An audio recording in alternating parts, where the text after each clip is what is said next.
So, welcome back. This is the 73rd segment of Making Sense for 7 minutes, and it is also the third of 25 segments where we are, Monday through Friday, taking a hard look at evil and suffering. Now, I am a serious follower of Jesus, and I have been for a long time. I believe that God has revealed himself through the 66 historical documents that make up the Bible, and that he has revealed himself in and through the person of Jesus Christ.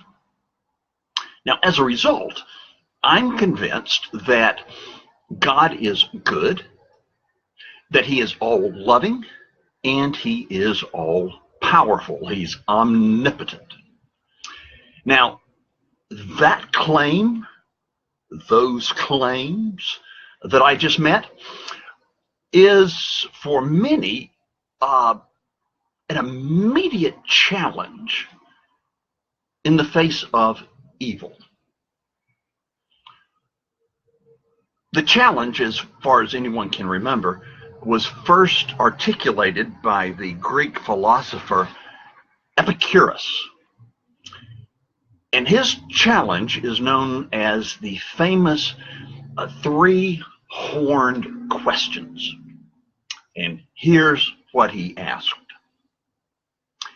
Is God willing to prevent evil, but not able? Then he is impotent. Is he able, but not willing?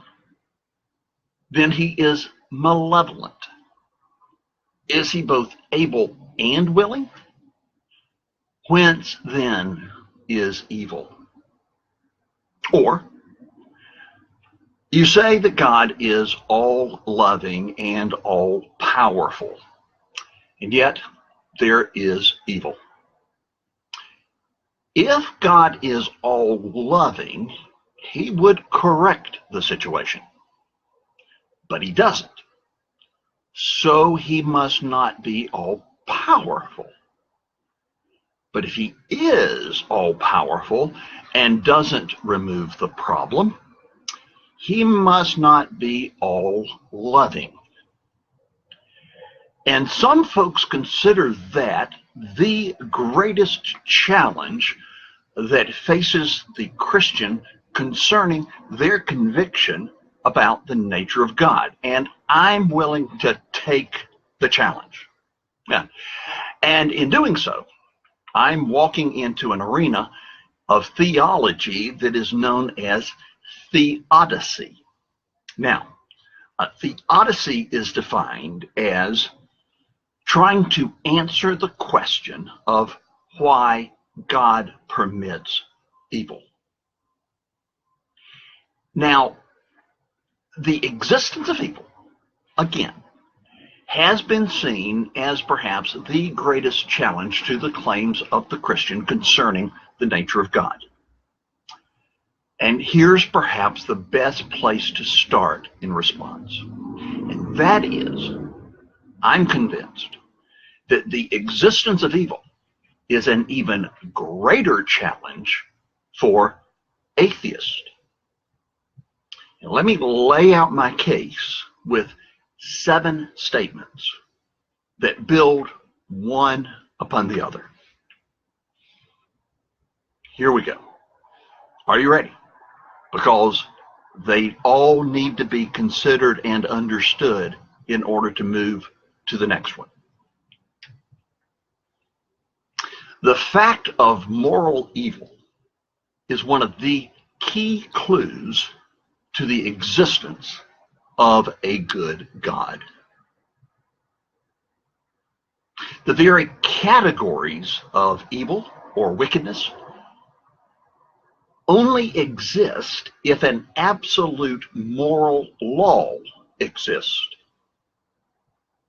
And an absolute moral law exists only if God exists.